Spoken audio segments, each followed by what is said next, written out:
সবাইকে বলছি আমার আমার যে ব্যবহার ছিল গতকালকে শেষ 1 ঘন্টার, আমি তার জন্য খুবই দুঃখিত। বাংলাদেশ আর্মির কাছে আমি খুবই দুঃখিত।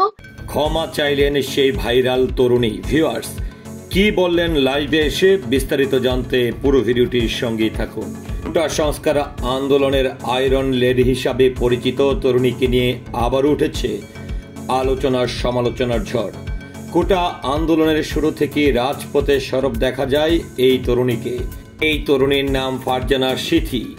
সরকার পতনের পর সামাজিক যোগাযোগ মাধ্যমে খুব একটা দেখা যায়নি তাকে। সম্প্রতি সেনাবাহিনীর এক কর্মকর্তার সঙ্গে বাকবিতণ্ডার একটি ভিডিও আবারও ভাইরাল হয়।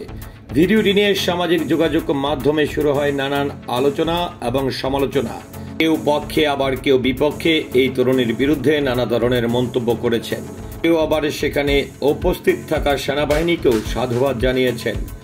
সমালোচনার তোপের মুখে শেষ পর্যন্ত ক্ষমা চেয়েছেন ফারজানা সিথি নামের এই তরুণী। বুধবার 18 আগস্ট সামাজিক যোগাযোগ মাধ্যম ফেসবুকে প্রকাশিত একটি ভিডিও বার্তায় তিনি ক্ষমা চেয়েছেন।